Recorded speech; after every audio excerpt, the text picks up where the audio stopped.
나는 원래 공상과학 소설이나 영화는 별로 선호하지 않는다.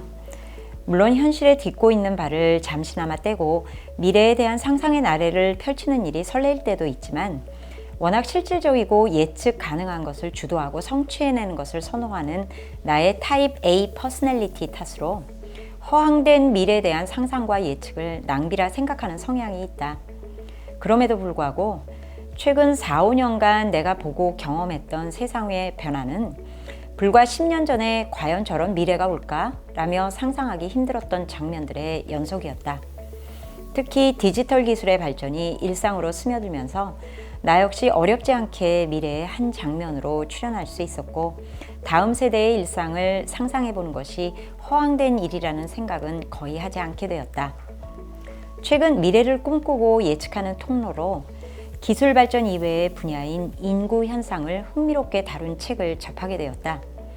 사람의 생애 주기에 따른 인구 현상을 통해 앞으로 펼쳐질 미래 사회의 특성과 변화를 감지하고 쟁점화하되 멈추지 않는 지속 가능한 사회를 위한 인구 균형까지 제시한 책이 인구 미래 공존이다. 사회학도였던 내게 사실 인구 관련 주제는 아주 지루하고 재미없는 통계로만 기억되고 있었고 내 삶에서 인구 현상과 관련된 것은 아들, 딸 구별 말고 둘만 낳아 잘 키우자 라는 1970년대 산하 제한 구호였다. 그래서 내게 인구 문제란 늘 사람이 많은 것이 문제지 반대로 사람이 적어서 문제가 될 것이라는 생각은 솔직히 별로 해본 적이 없다. 그런데 최근 몇 년간 대한민국의 합계 출산율이 매년 최저점을 찍으며 앞으로는 사람이 없어 문제가 되는 세상에 대한 관심이 나 역시 증대하던 차에 접하게 된 이 책은 지루한 인구 통계를 흥미로운 인구 현상으로 바꿔 생각할 수 있는 모티브가 되어 주었다. 사실 인구 감소 현상은 선진국에서는 이미 오래전 시작되었고 인구 감소가 딱이나 그리 나쁜 현상은 아니라는 생각은 늘 있었다. 특히 최근 심각하게 부각되고 있는 지구 환경이나 기후 문제의 주된 원인 중 하나가 과도한 자원 사용으로 인한 것이기 때문에 인구 감소가 꼭 부정적은 아니라는 의미이다. 그런데 최근 발표된 2022년 우리나라 합계 출산율이 0.78, 대한민국이라는 나라가 없어질 수도 있다라는 극단적 스토리와 함께 엄청난 주목을 받게 되었다. OECD 국가 중 꼴찌라는 이 숫자가 이 책에 의하면 사실 30년 전에 이미 정해진 미래였다. 인구학에서 출산을 다룰 때는 생의학적 요소와 사회학적 요소를 고려한다. 여성의 가임 기간과 경제 발전, 남녀 성비 등이 그것인데 지금의 저출산은 1990년대 말 이전의 산하 제한 정책과 IMF라는 경제 위기를 겪으며 아이를 한 명 정도만 낳는 대한민국이 되었다는 데서 출발한다. 같은 논리로 오늘의 인구가 30년 후의 인구 현상을 결정하는데 일단 인구 감소는 피할 수 없는 사실이다.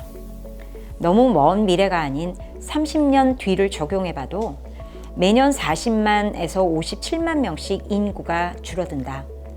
일어날 것 같지 않은 일이지만 이것은 인구학적 통계상 정해진 미래라는 것이 저자의 논지이다.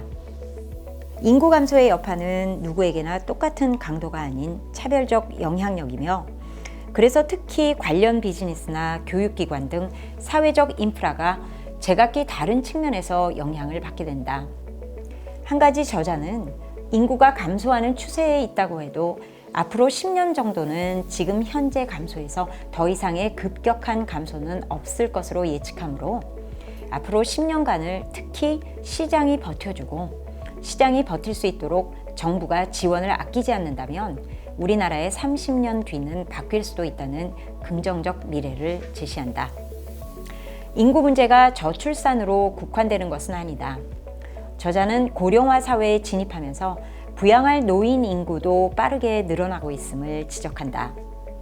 단 대한민국의 압축 성장을 가능하게 한 인구의 질적 특성으로 앞으로 10여 년간은 고령화 사회의 부정적 영향을 최소화할 수 있다고 자신한다. 또한 2030년부터 대한민국 청년 세대의 일자리는 생산 가능 인구가 감소함에 따라 이전보다 훨씬 경쟁이 덜할 것이되 생산 인구 부족이라는 측면은 정년을 연장하고 이주민 정책을 확대하며 기술 발전과 인구 문제를 적절한 타이밍에 매칭해 공존해 나가며 지속 가능성을 도모해 나갈 것도 제시한다. 특히 노년 인구에 편입되기 위한 준비를 연금 등 사회적인 지원 시스템에 전적으로 의존하기보다 직장을 그만두더라도 단절 없이 경제활동을 이어갈 수 있는 경쟁력을 30, 40대부터 기획하고 실행해 나갈 것을 권한다. 마지막으로 저자는 인구 관련한 의구심과 호기심을 독자 스스로 충족할 수 있는 방법인 인구학적 상상력을 제안한다. 인구 통계를 직접 찾아보며 판단의 기준을 미래에 두고 관행적 사고와 고정관념을 고려하거나 아니면 고려해야 하지 않을 시점을 적절히 포착해 관념 자체를 자유롭게 하는 것을 인구학적 상상력의 요소로 꼽고 있다. 이러한 인구학적 상상력을 통해 오늘날에 심각하게 대두된 초저출산, 인구 절벽 등의 현상 등에 대한 염려나 좌절보다 그것을 공존과 지속 가능한 미래로 바꿔놓을 기회를 만들어갈 것을 권한다. 이 책을 읽는 내내 바른 현실에 굳건히 담그고 있는데 50년, 100년 미래를 그려볼 수 있다는 사실이 신기했다. 그리고 그 미래는 나의 아이들과 손자, 손녀가 살아갈 세상이라 생각하니 더욱 관심이 갈 수밖에 없었다. 인구학적인 미래 관점이 사회적인 맥락뿐 아니라 기업에서 시장 변화를 예측하고 비즈니스 기회를 창출하는 데 중대한 도움이 된다는 것도 이 책을 통해 깨닫게 되었다. 무엇보다 인상 깊었던 것은 책 전반에 걸친 저자의 인구학적인 관점의 가치에 대한 진지한 접근, 굉장히 가치 있는 관점이기에 나누어야 한다는 지식인으로서의 열망이었다. 나눔에 대한 저자의 열망은 책의 마무리에 인구학적 상상력이라는 실질적인 방법론의 제시로 한층 강조되었다.